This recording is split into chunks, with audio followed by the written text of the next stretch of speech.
Perhaps there is no better way to begin this talk on irresponsibility in globalizations than to speak about the situation that forces these talks to be online rather than face to face.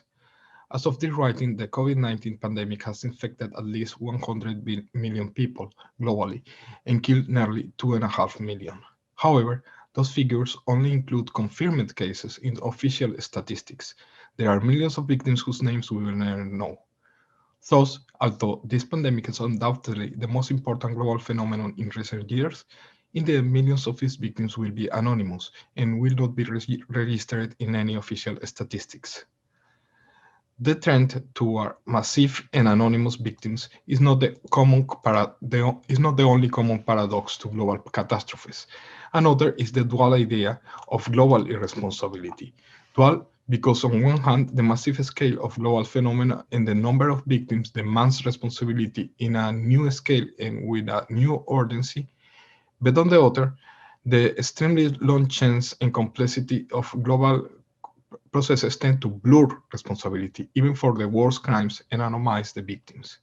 Given that in our econocentric society, victims are often justified on economic grounds, I believe that part of the problem is defining globalization primarily as an economic process. So I will give in this talk an example of how the humanities can help us to understand global processes. I will speak about the novel 2666 by the Chilean author Roberto Bolaño, published in 2004. The title of the novel combines two numbers, the year 2000, typical of millennial fears, and the number 666, popularly associated with the apocalypse. I consider this novel as an archaeological study of contemporary evil. It has five parts with different characters each, but all living in the Americas and European countries. Chronologically, the parts overlap, but all events occur between 1920 and the beginning of the 21st century. The novel's more evident unifying factor is a fictional German writer whose pen name is Archibaldi.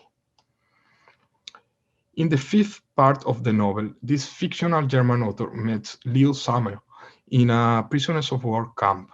Sommer worked in a Polish town as director of an organization that supplied workers to the Nazi effort. One day, he receives the order of killing a group of Jewish prisoners who should have gone to Auschwitz, but the train arrived to his town by mistake. Since Sama considers himself an efficient civil servant, he tries to fix the bureaucratic mix-up by using policemen and drunken Polish teenagers to murder the Jewish prisoners in small groups, day after day. The corpses are buried in the snow, but after a while the killers have an unresolvable problem. No matter where they dig, there is always a corpse buried there. There are simply too many murders for so little space and so little time. That is the form of mass murder that we are used to when speaking about genocide. But with the new phase of globalization comes another form of terror. Bolaño dedicates an entire part to the novel to narrate the murders of 112 Mexican women. Although the city where the crimes occur has a fictitious name, Santa Teresa, they are based on crimes as real as those of the Nazis. The femicides of Ciudad Juarez, where more than 700 women were murdered after the NAFTA treaty, most of them poor women working in the maquiladoras. Bolaño never describes the crimes themselves, just as he never clarifies who commits them. Instead, he describes in detail the discovery of the bodies, with a medical language that seems taken from a forensic report. The reader can deduce the suffering of those bodies, the torture, the rapes. The author is also careful in describing how each corpse is found in a different place and date, which nevertheless seems the same, because the human remains are always found in abandoned spaces full of waste, where woman bodies are added to the garbage. The episode about the Nazi crimes in Poland and the episode about the femicides in Mexico can tell us something about the difference between national state crimes and transnational crimes. The keyword in the case of the first type is the same word associated with the Nazi death camps, concentration. These crimes tend to be concentrated in time and space, usually far from borders, so that victims cannot escape. People are murdered in an industrial process, and state logistics guarantee the maximum efficacy possible. On the other hand, in crimes of a transnational nature, the keyword is diffused. They tend to occur in multiple places, beginning at the rate of a dropper that later can become a torrential rain. Borders are essential for transnational crimes.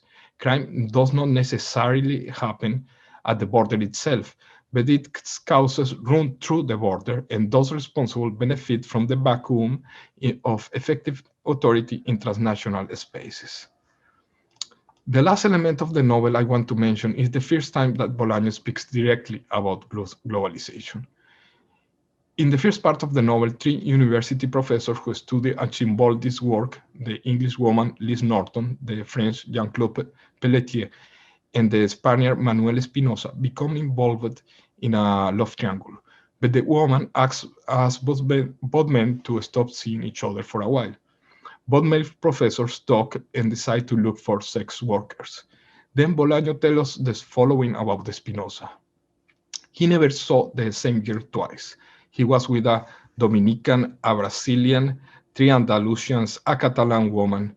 He met a Chilean who advertised herself as a Chilean and a Colombian who advertised herself as a Colombian, as if the two nationalities held a special fascination. He did it with a French woman, two Poles, a Russian, a Ukrainian, a German. One night he slept with a Mexican, and that was the best.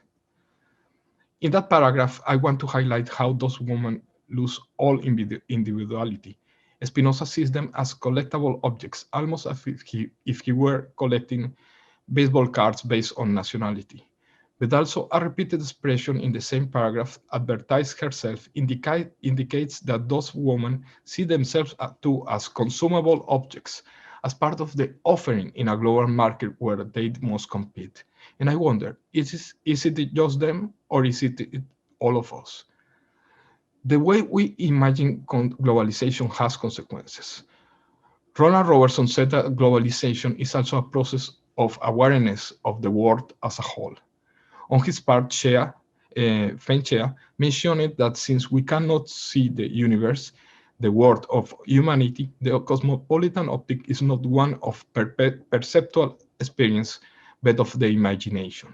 However, if we imagine globalization primarily as an economic process rather than as a process of consolidation of a planetary species, I wonder to what extent this notion of the world as a market helps global criminals to evade their punishment and negligent governments to find excuses for not using enough resources to prevent more victims, whether of pandemics, ecological disasters, or human trafficking.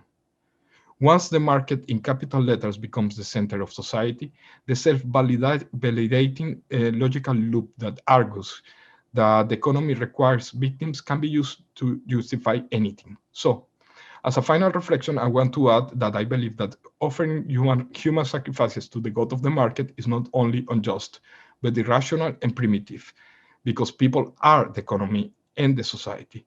If we want to build a process of globalization that can be responsible, we need to build a notion of globalization that includes us in our entirety, not just our labor, not just our resources, no more as pawns to be sacrificed in the economic chess, but as members of a single species that inhabits the entire globe. Each of us unique, and each of us part of something much bigger than ourselves. Thank you.